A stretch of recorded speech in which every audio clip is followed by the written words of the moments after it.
Okay, I think we can give it a go. So once again, good afternoon. My name is Patrik Pavlacic and I'm Chief Intelligence Officer at BONARD. I would like to welcome everybody to today's launch of the report on student engagement guidelines for online delivery. This research was co-funded through the Study New South Wales Partner Project program. English Australia, the Friends were the lead of the project, while BONARD served as an independent research administrator.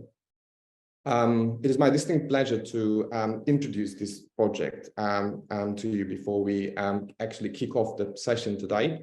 So very briefly, the goal of this research study was to investigate the fundamental elements that govern EdTech, the delivery of online education, as well as employability of international students in New South Wales, which I think was an interesting spin-off, especially when we talk to employers and their perceptions of how EdTech platforms can improve employability in the state.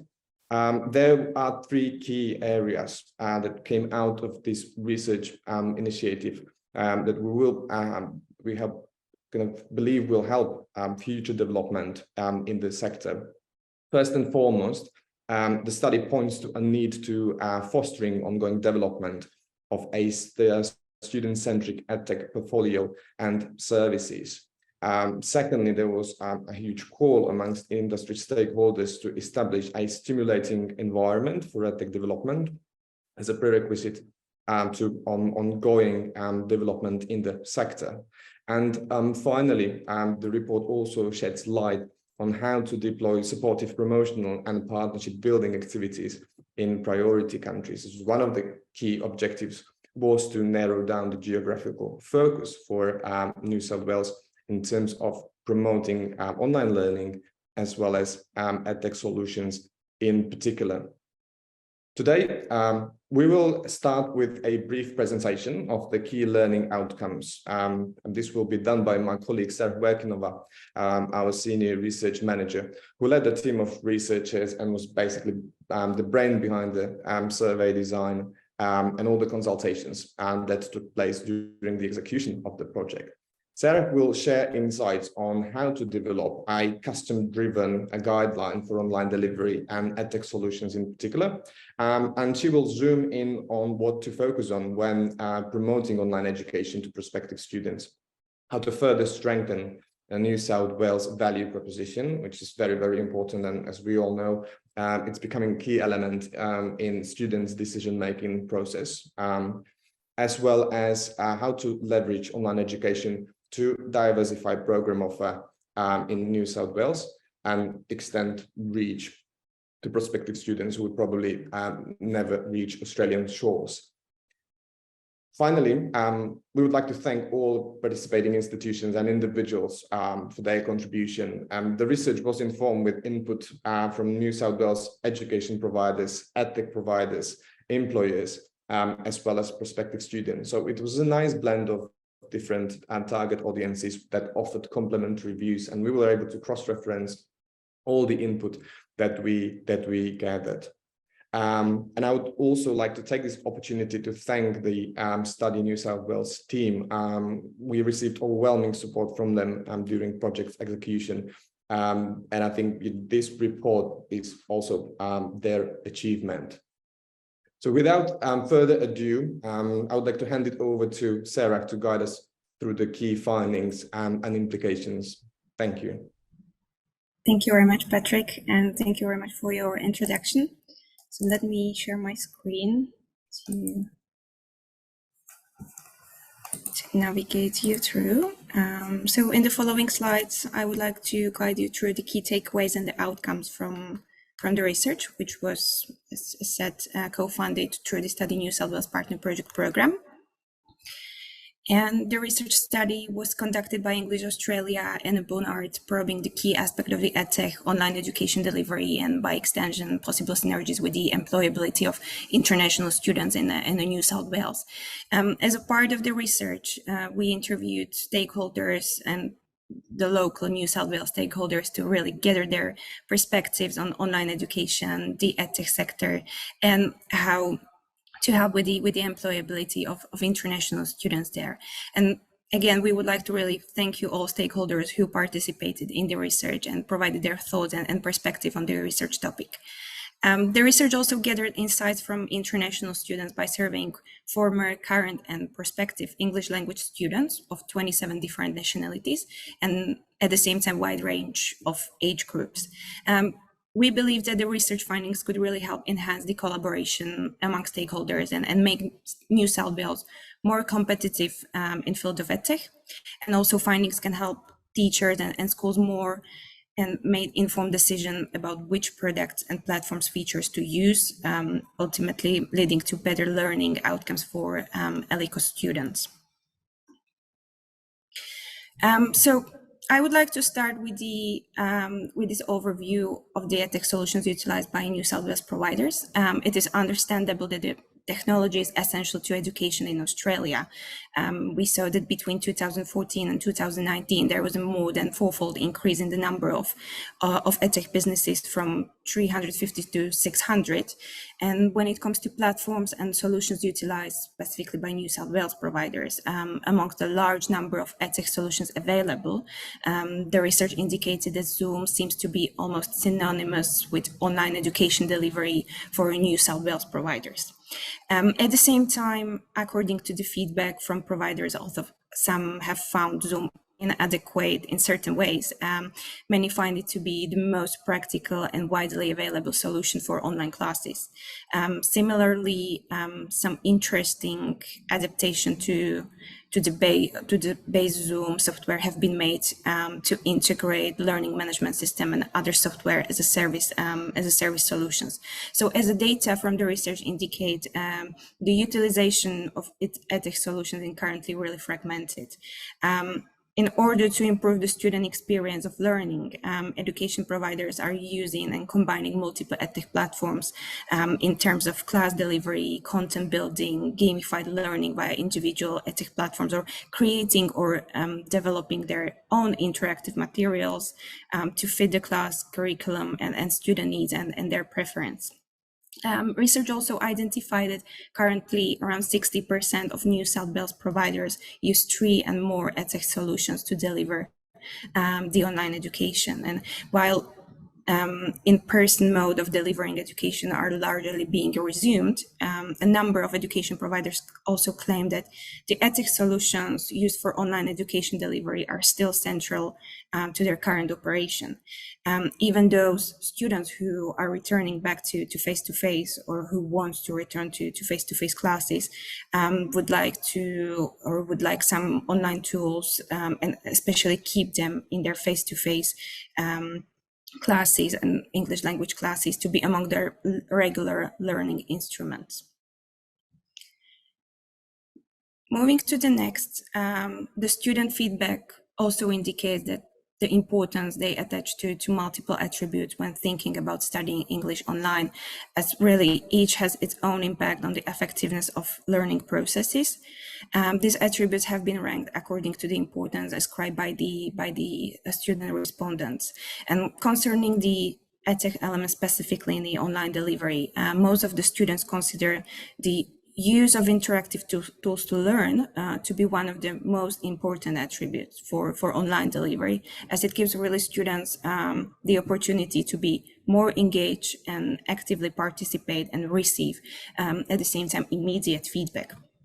On the other hand, less importance was attributed to having more interactive elements in the form of virtual tour, expert guest speaker, and so on. And research also identified that focusing on all 4 skills is also one of the most important attributes for students, instead of focusing on single skill development, for instance, only writing or speaking. When it comes to support services during the online classes, which are most desired among the students, more than half of the respondents, more specifically 58%, agree that having one-to-one support when studying online is the most important digital support service. And having a teacher providing individualized digital support or assigned technical support within the school helps really students connect and engage in a learning. And therefore, the investment in digital literacy and skill enhancement and training is really essential. So EdTech companies can at the same time provide the solutions, products and services that meet teachers' requirements and needs to deliver the classes more successfully. As research indicates, having a single study platform with all materials and online courses in one place was ranked as the second most important, accounting for 39% of students who participated in the survey. And at the same time, it goes in hand with the feedback shared by New South Wales stakeholders when they share that due to the fragmentation of and the large number of solutions currently offered in the market, it's necessary to find a way to connect and really better integrate these applications with each other to run the classes and at the same time to provide content to the students.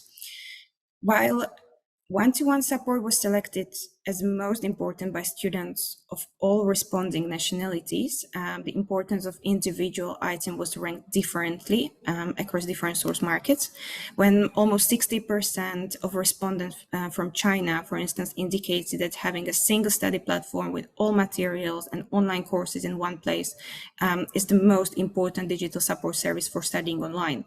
And moreover, these Chinese students at the same time ranked online instant messaging or chat platforms as a second most important, while as you might see that the research in overall identify this item as a fourth most important.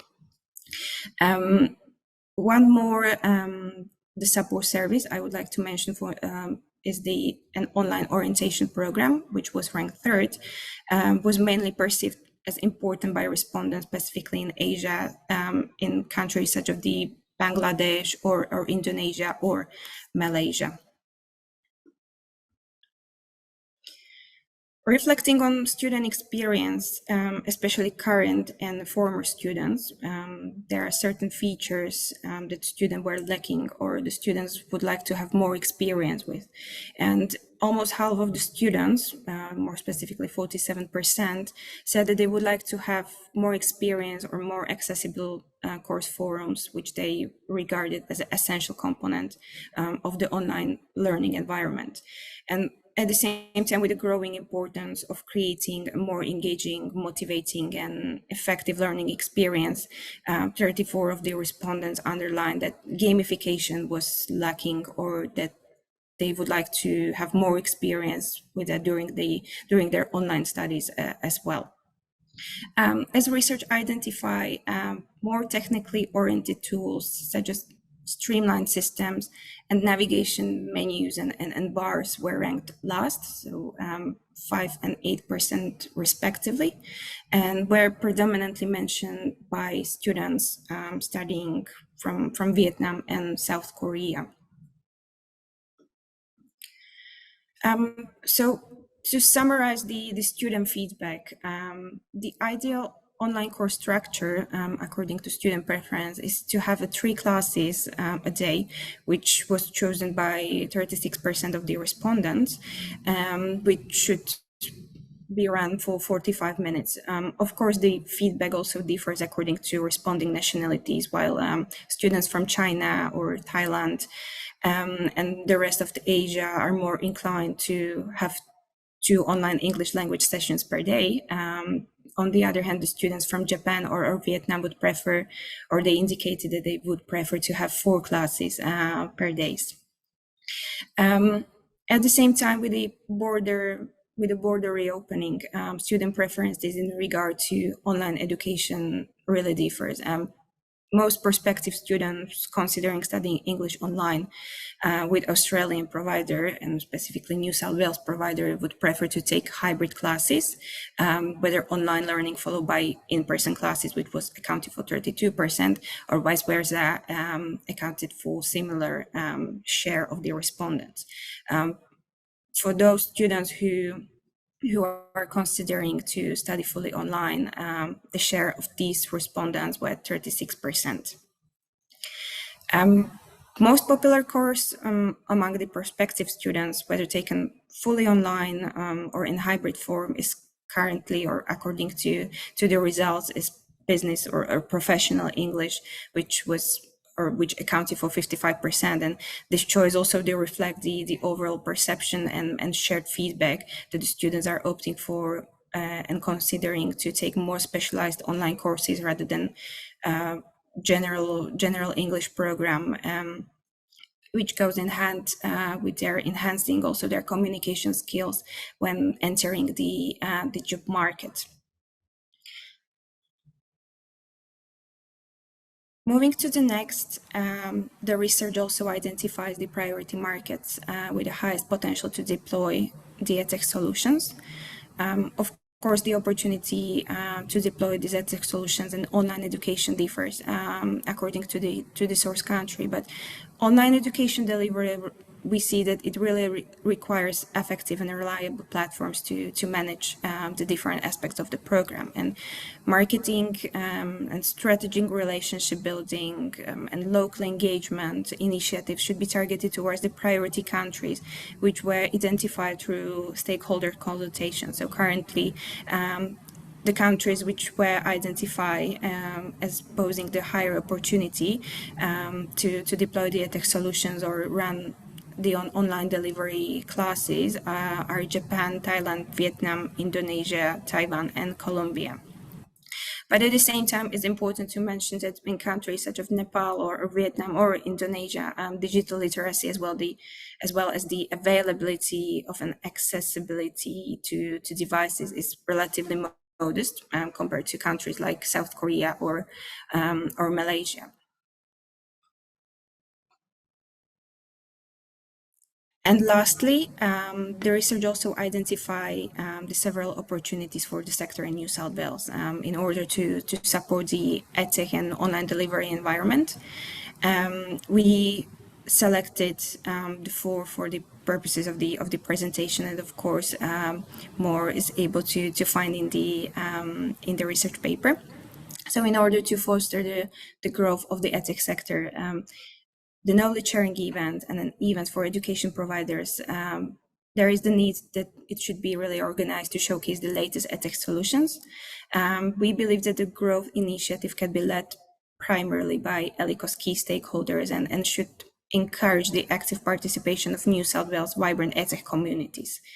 In order to promote online ELICO's products in the shortlisted countries, which were mentioned on the slide before, it is recommended that awareness about the online products is initially raised through a joint initiative that also raised the reputation of online ELICOS courses among the prospective students and agents and local education agents in the shortlisted markets. The research also identify an importance of support program for educators when it's recommended that education providers, especially teachers, should be offered with training and make sure that they are equipped with all necessary skills to effectively use EdTech tools to enhance student learning and engagement during the online classes. And in order to penetrate the shortlisted markets, local partner network should be built, and connection should be built with local education agencies in the target countries, which can also promote the EdTech programs there. At the same time, agents or education agencies should be adequately be trained to provide accurate information on the online education opportunities, benefits for students, or synergies with the skill training and possible transition to onshore studies in Australia. So with this, I would like to conclude this part of the webinar in my presentation, and I'm moving and I'm passing words back to Patrik. Thank you, Sarah, for the presentation. I think, as you could see, the scope of the project or the possible coverage is relatively wide.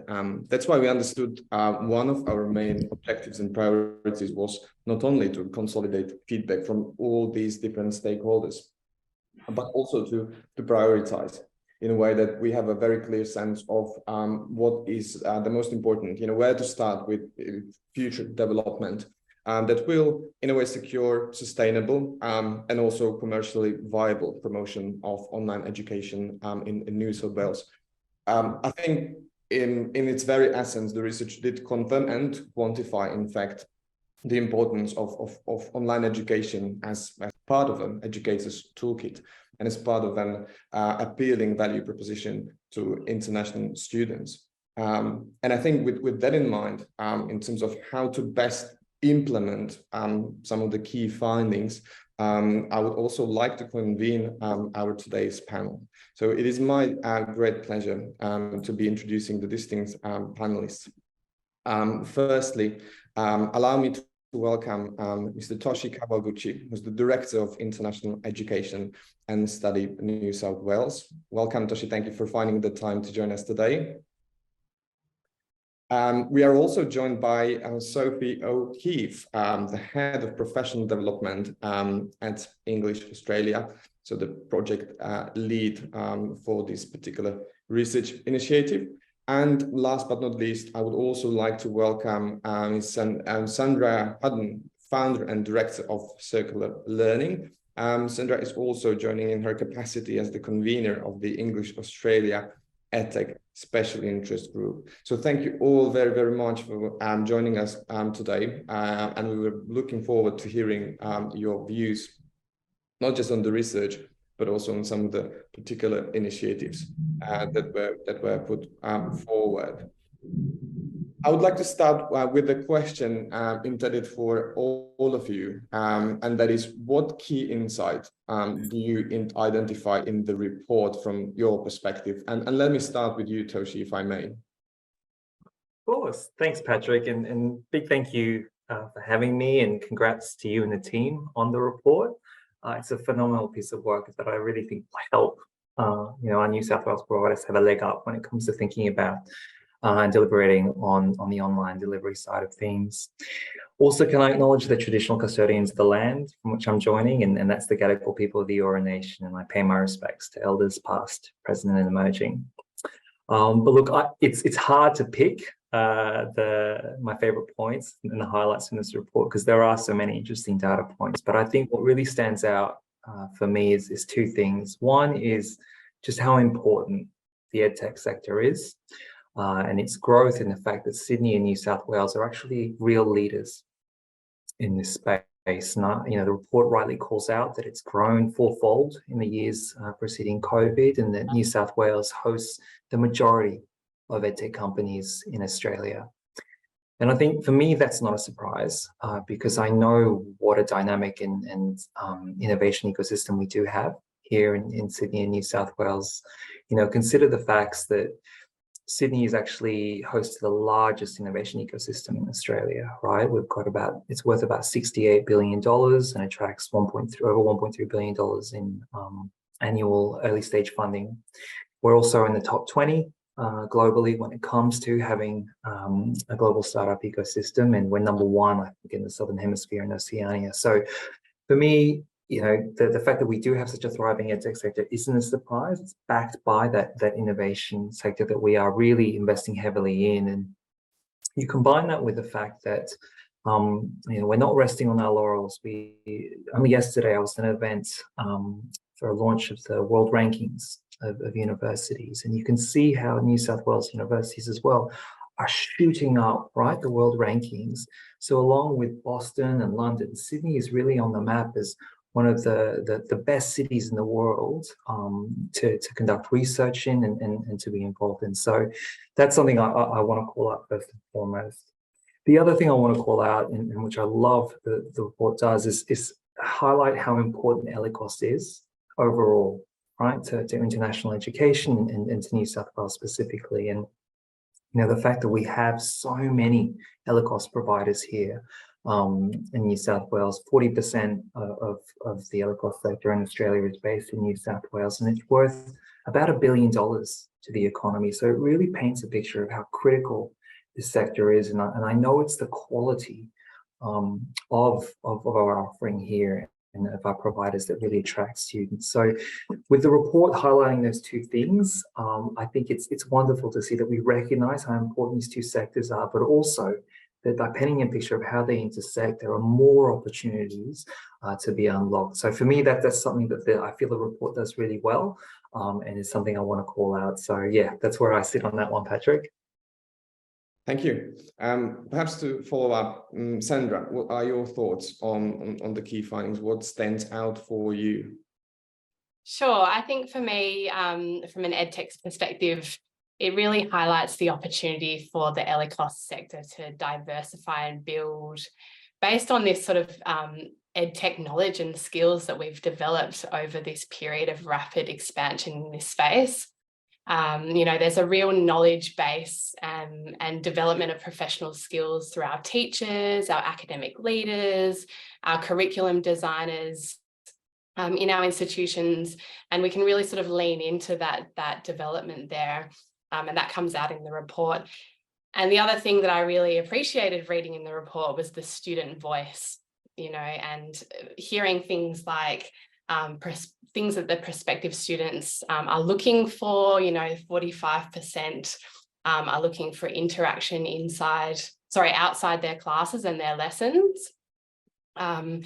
Hearing from those students and designing learning experiences around what students need and what they want is really important. So those were kind of the two things for me: the opportunity and the chance to lean into what our students and our teachers want and have experienced. Thank you. Sophie, the same question for you, if you would care to answer. Yeah, thanks so much, Patrik. It's great to be here. Firstly, I'd really like to thank Study New South Wales for supporting this research through their Partner Projects program. I'd also really like to thank BONARD for partnering with English Australia to undertake this research and to deliver the report. And English Australia appreciates the partnership from both organisations. And I know it's important for all three of us partners in this project to provide leadership in the online course delivery space. And I think this report is one way in which we've been able to do that.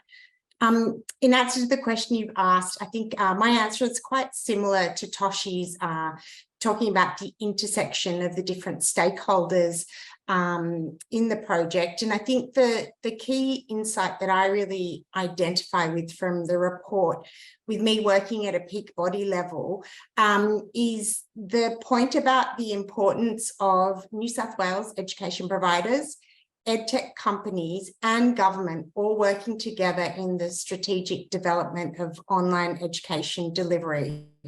And I think this tripartite approach for me seems paramount to making progress in this space, with providers having the expertise in course content and understanding student needs and course delivery, EdTech companies providing engaging educational tools and platforms to deliver the courses, and then government supporting the overarching conditions for the development and promotion of this area, as well as building partnerships in local country markets and enabling that government to government positioning of online delivery products, especially at market entry in new course delivery countries. Thank you, Sophie. I think you've touched on a lot of interesting points. Actually, there are a few that we will get to in a minute, especially all the umbrella style support that is needed for the sector to really kick off. But also would like to get back to you, Sandra, on the student experience. The research shows that the EdTech component remains an important attribute for both online and in-class experience, which adds to the flexibility, which we know from all other industry research that we've done. It's really key for any student at the moment. I was wondering, how do you recommend supporting the incorporation of skills training into EdTech delivery, something which was also raised by employers in New South Wales? Yeah, thanks, Patrik. I think it's important to note that online delivery has been demonstrated to improve soft skills. So we're talking about language fluency, virtual communication, interactions, as we say in the report, and those work-ready skills like digital literacy, etc. And to support this, we really need to take an evidence-based approach and really aim for best practice. not just in online delivery of our teachers sort of forward facing in the classroom, the online classroom, but thinking about the complete learning experience, you know, from the content management all the way through to when students graduate. So first of all, we're looking at ensuring that we have platforms and online tools that are truly student friendly and have been tried and tested by students. You know, as the report outlined, we're talking about platforms that are easy for students to navigate. Information needs to be clear, it needs to be accessible, and it also needs to enable learning designers to build that communicative, interactive content that meets those learning objectives. So we're thinking about whether platforms have accessibility and language support features. As a learning designer, I'm looking if I can embed these interactive elements and features for communication and collaboration, assignment submission, the list goes on, assessment. There are so many features that we look for in these platforms when we're choosing them to support these effective learning experiences. We need to be thinking about things and training our educator in things like student privacy, data analysis. We need to be looking at whether we can use data to monitor students' progress, offer personalised feedback and make informed decisions about course content. So those are just a few of the many questions that we would ask ourselves when we're choosing our EdTech platforms. And we also need to be thinking about the content, the quality of the content that we're offering our students. As we just said, the report outlined that 47% of students favour course forum interaction, and they see that communication as a really essential component. And learning designers know that communication fosters that sense of community and also offers opportunity for language skills development. So we really need to lean into those engagement opportunities through the course forums. But also we need to be creative and we need to think about things like the interactive elements like quizzes, virtual simulations, interactive presentations, and other multimedia resources and gamified experiences as students note that they want more of from the report. So in terms of best practice in developing these skills, we're really looking at the platforms that we're using and we're looking at the content. And I'll throw a whole bunch of adjectives about the content at you. We want it to be interactive. We want the content to be engaging, adaptive, which means that we can personalize it. We want it to be authentic. So we want the content to replicate real life situations for our students. And we want it to be communicative and collaborative as well. So just to kind of finish up on that point, we really need to, if we're talking best practice, we need to define the difference between the educators, teachers and trainers who are delivering the content and the learning design who is building that content. You know, I think the report talks about avoiding replicating the face-to-face delivery just in a different mode, that online mode. And, you know, we saw a lot of that in the emergency online teaching over COVID. But now we need to be more strategic in taking that knowledge and skills from that period and making the learning experiences more engaging. So, you know, we don't want to be asking teachers to upload scanned course books and PDFs, you know, and asking students to just answer static questions in forums or watch endless YouTube videos. I think we have a real opportunity here to be creative, but we need the time and the resource and the financial commitment to be able to select that content, design it, and train people in delivering it. I could talk about this all day, Patrik, but I think I'll finish there. Get a bit excited when I'm talking about EdTech. So I hope that answers the question.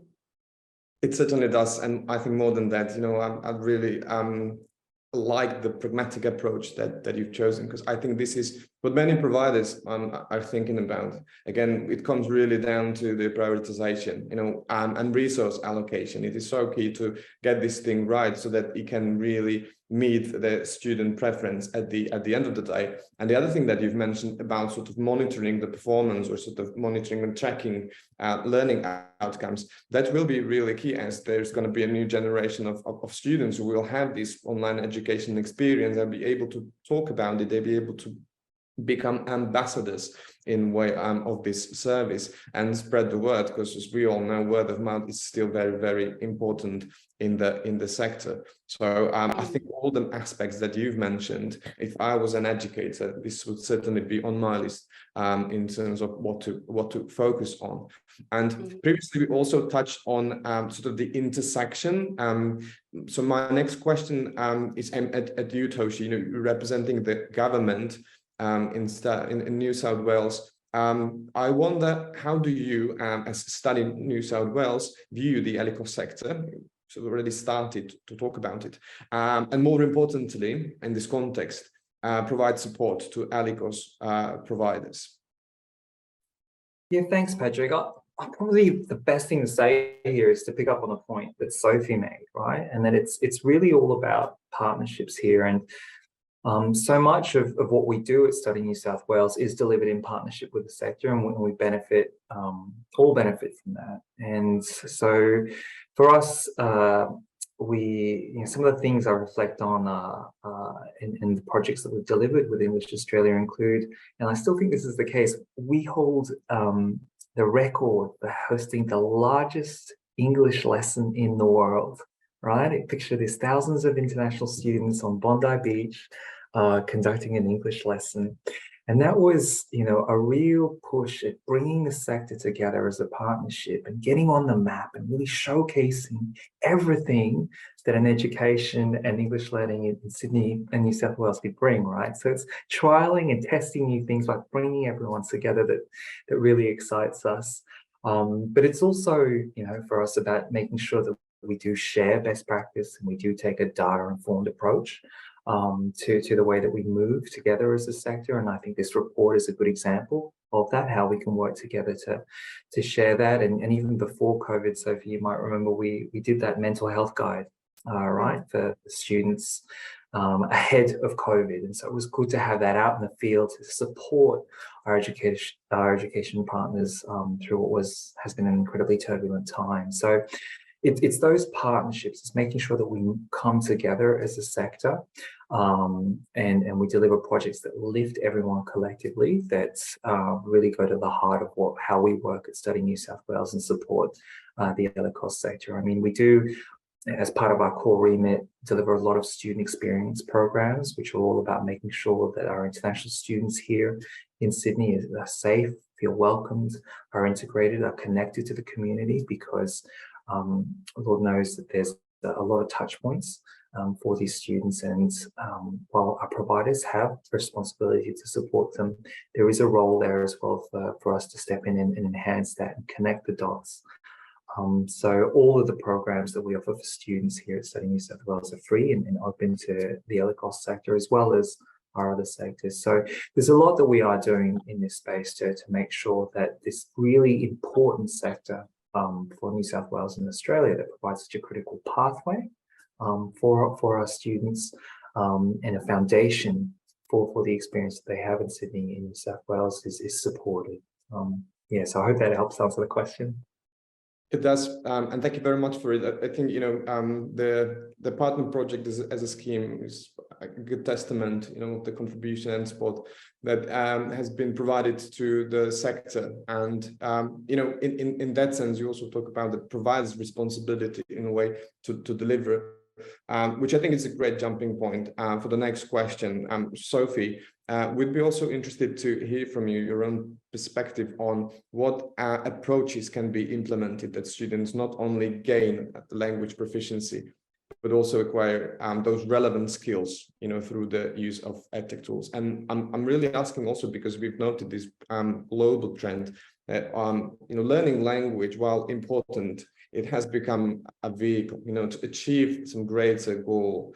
And I think to to be able to come up with the course design with the program that not only delivers the English language delivery, but also prepares workforce, has become of paramount importance. So going back to the question, how do you see the approaches that can be implemented to ensure that students not only gain language proficiency, but also the necessary skills? Yeah, thanks, Patrik. It's a really interesting question. And certainly in English language delivery now, we talk a lot and think a lot about employability skills and soft skills, as Sandra alluded to before as well.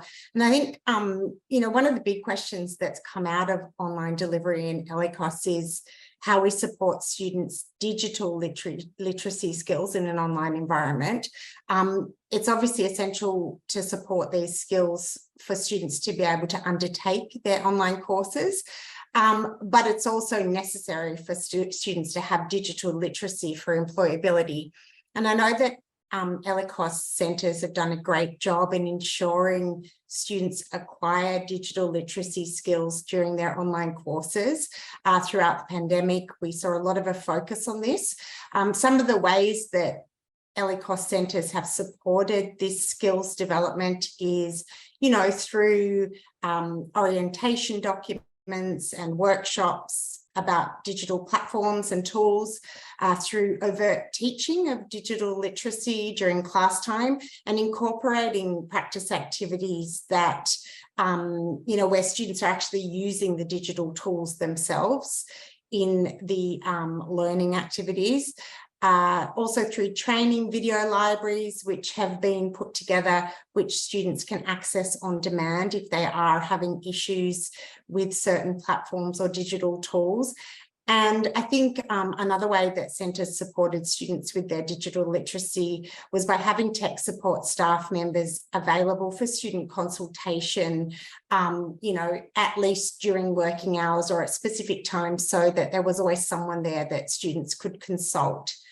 And I think, if we're talking outside of a strictly ELICOS context, I think this area of how do you develop skills in an online environment is a really pressing one.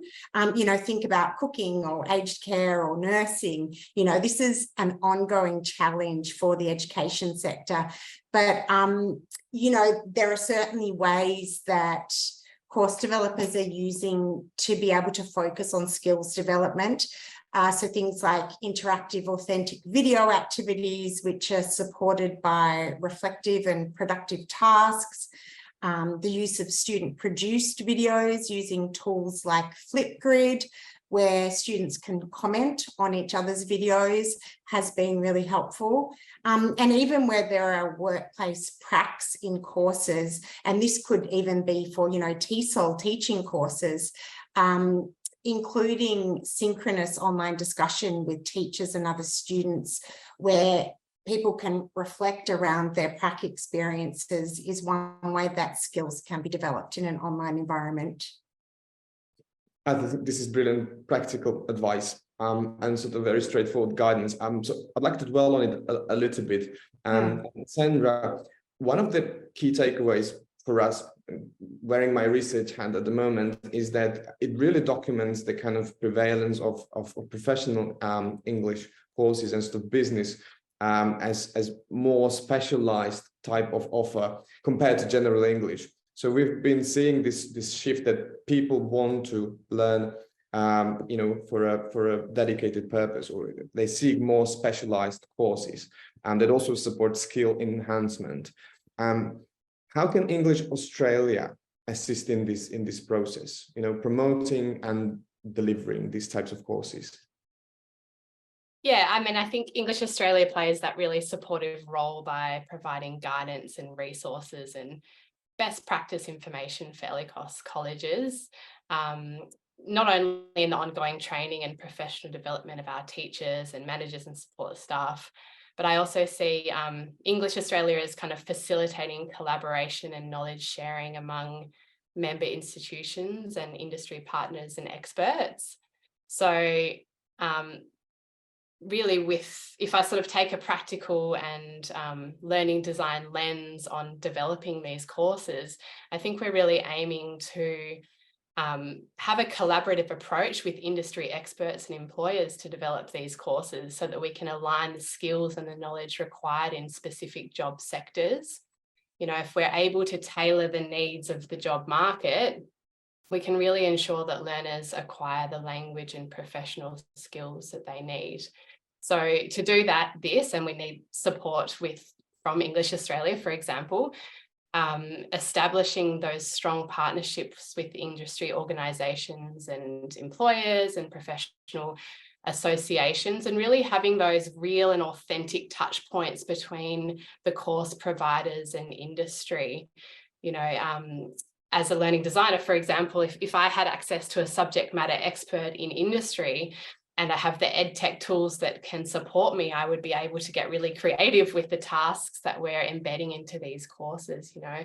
So we can have project-based tasks. We've got industry-sponsored competitions, for example, or embedding guest lecturers, industry speakers, mentoring programs. I'm thinking VR, virtual reality, augmented reality, 360 tours of an industry space. All of these things are possible. It's not just my EdTech dreams. All of these things are possible if we have the collaboration and the support and the platforms to do so. So I really see English Australia playing a role in bringing the industry together along with the colleges who are providing these courses. Thank you very much. I'm still revolving around collaboration, and you know, yeah, that is key. And we've talked about content, we talked about platform, we talked about student-led input for this project. But we also understand that it is really key to define the geographical coverage, like where to focus. And in this context, obviously, we see that online education is kind of resonating more within Asian markets. I'm wondering, how can Study New South Wales education providers and at the community collaborate to open up these priority markets that were shortlisted in the report, and to open up the ELICOS sector in New South Wales? Toshi, would you be able to talk a little bit about that? Yeah, of course. And I think you touch on a really important dimension of what, as a government, we'd love to see the sector do, and I want to help nurture as well. And it's this point about diversification and reach, right? And so we look at diversification through a few lenses, and the one you touch on is, of course, markets. And the report does a great job at identifying where some of those opportunities lie.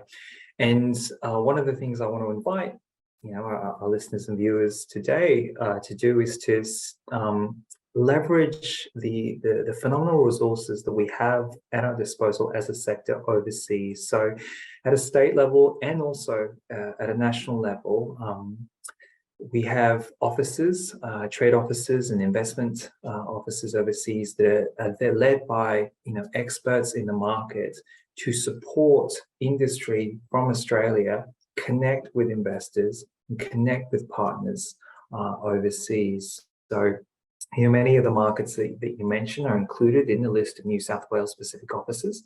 And we actually have dedicated education specialists in markets like China, India, Indonesia, as well as Latin America, and a much broader trade and investment network that focuses on also education, but trade and investment more broadly. And they are there to support ELICOS providers as well as other education providers to connect up with those opportunities overseas. But I'm really mindful talking about this as well, that the diversification also hinges on modes of delivery, right? And so when we think about international education, we know that Australia is this incredibly popular destination globally, and that there will always be a role for that face-to-face in-country learning, right? Immersion is the best way to learn a new language. But we're excited by the opportunities that EdTech and online offers to expand not only the reach and the quality of our quality education to overseas, but the way in which we deliver it.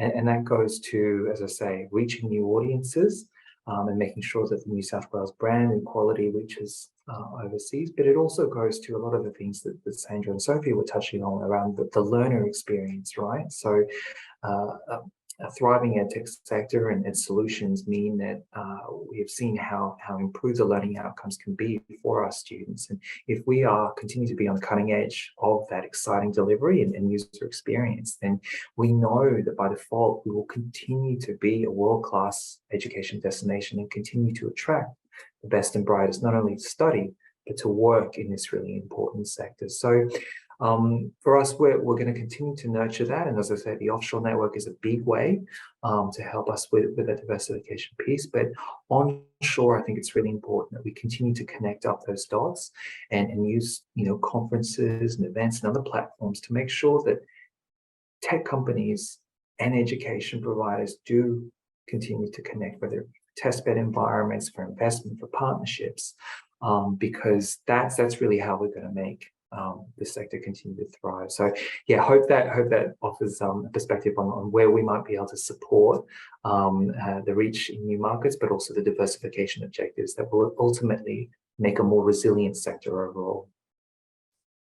This very well taken points, Toshi. I think especially talking about the kind of ability to connect, in this capacity, Study New South Wales is irreplaceable, looking at the structure and comparing it to other destinations, not just within Australia, but also closest competitors. Because we also talked about, in a way, this is trust building exercise to be promoting online education in more remote parts of the key source markets, for them to understand and to train even local agency staff. It might be quite a daunting task for individual providers. So I imagine that this is where Study New South Wales can come in and offer this kind of support and comfort in a way when expanding. You've also did mention a few aspects like diversification or continuity in this sense. I think, Sophie, a question for you: how can ELICOS providers contribute to this, that their standalone online English classes, keep or remain relevant, diversified, and also marketable, to meet the kind of evolving needs of international students? Yeah, look, I think it's obviously important to conduct market research into market demand and needs in different regions. And, especially in this new area of online, which is rapidly evolving. And I think, for some providers that will be easier than others. They may have a presence in different regions.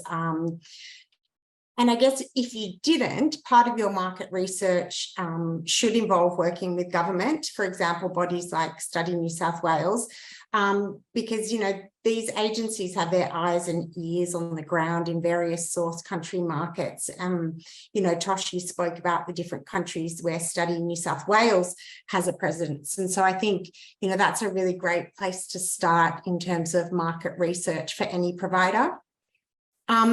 Providers would also need to undertake research directly with students to understand their changing needs and expectations. And I think specifically in this online space, it is rapidly evolving and students' expectations are changing a lot post-COVID. I noticed in the report that the ELICOS student surveys uncovered that the type of online learning students currently prefer is more personalised and supportive. It's social and it's interactive, and it includes elements of gamification and educator presence. So in any course development to remain relevant, you would need to be across those changing student needs and expectations. I think online providers need to be able to also investigate the challenges that students are facing in an online environment and be realistic about the environment. It isn't easy. There are things like connectivity issues, issues with digital literacy, even challenges with course timetabling, as we saw in the report, can be difficult. And I think that providers definitely need to be across these challenges and responding to them to remain relevant and ahead of the game with their students. And then finally, I think for online courses, it's incredibly important for providers to collaborate with EdTech companies. So Sandra was speaking about this because it's really the EdTech companies that are driving innovation in terms of the tools available for us to deliver online courses. So, you know, Sandra was talking about VR and immersive experiences, and there's AI and robotics, and all of these elements can be incorporated into online courses. But, you know, then there's things like mobile friendly courses. So in a lot of countries where online offshore delivery will become enormous, a lot of the students are accessing courses through their mobile phones. And so we'll be relying on EdTech providers to be able to help us develop courses that are responsive to mobile phones and that are digestible to be able to be completed through a mobile phone. So I think it's really important to have that collaboration with EdTech providers as well. Thank you, Sophie. I think it's really a prerequisite in terms of making the product relevant in the mid to long term. As you know, we all know it takes certain investment to launch it, to roll it out, but it's equally important to be able to maintain and manage. I think there is still some time left for the fun question to wrap up today's presentation and panel. And Toshi, I was wondering if you could describe from your perspective, how do you see online delivery supporting other areas of international education, you know, related to employability, how it can deliver value add? Yeah, look, it's probably a really good place to end, because it's also where we begin, right? We look at everything through the lens of international education here, and I think one of the things that I love the most about this sector is that it touches so many sectors, whether it be through export, because it's our largest export, whether it be through the fostering of closer people-to-people ties, right, through our alumni. It's all about subsidizing research and making sure that we do continue to have a really thriving innovation ecosystem. And of course, at an individual level, international education is so powerful and transformative for individuals, opening minds and new ways of looking at things. So, you know, the same with online learning. We look at this through the lens of international education, and we know it's not just about the learner experience and students, but it's also bridges out and reaches the skills and employment, you know, side of things, which we've touched on. And I think, you know, clearly tech and online is a really important way of making sure that we are delivering, you know, flexible and more convenient modes of delivery, right? So that we have skills acquisition and improved learning and have a more, you know, a better trained mobile workforce. There's a lot, you know, brighter people out there talking about that stuff. But at a tangible level for us at Study, I think we're about making sure that you know, we use tech in new ways to connect international students to jobs, for example, right? And we've launched a big new initiative called New South Wales Jobs Connect. It's a partnership with SEEK and uses a tech platform to really elevate those jobs to, you know, designed and available for international students with international students. So we see that as a new path forward that no one has done before in this country or even the world potentially. So there's that. There's also ways that we can, you know, offer international students virtual internships, right? With companies overseas or with international students here and overseas connecting to deliver projects for companies around the world. And we've been doing an interesting piece of work as well under the partner projects to map out skills and career paths with available courses. So students from the get-go can be thinking about, well, if this is where I want to go and this is where the demand for skills is, what courses and can I take on to really make sure that I get to that destination and meet a skills gap that we've identified here in New South Wales and Australia. So there's a lot of different ways we're experimenting and trialing new things and using tech to support international ed, to support our international students, and of course our industry, because we know skill shortages, right, are affecting all of us. So, and international students can play an important role in plugging those gaps for us. So, yeah, Patrik, this is the type of thing that excites me. It touches everything, and yeah, with partners like those that we've got on the line, there's a lot more we can do together.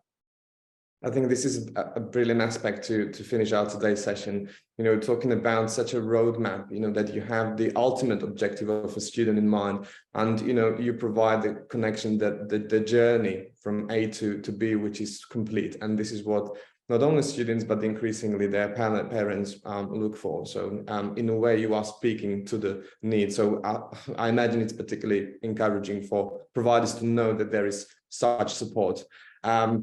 I know that we've slightly run over the time, but I wanted to extend, my heartfelt gratitude to all the panelists. It was great to have you, to hear your perspective on the development of EdTech solutions and online education in New South Wales. I think it's an exciting future lies ahead. And I also wanted to thank colleagues at BONARD and also all the participating institutions. I think they would be interested to hear that the research will be distributed in the coming days and will be made available to everyone. So we wish you all happy reading and all the best with your endeavors with EdTech solutions and online platforms. Thank you very much for attending today's webinar. Thank you. Thanks, Patrik.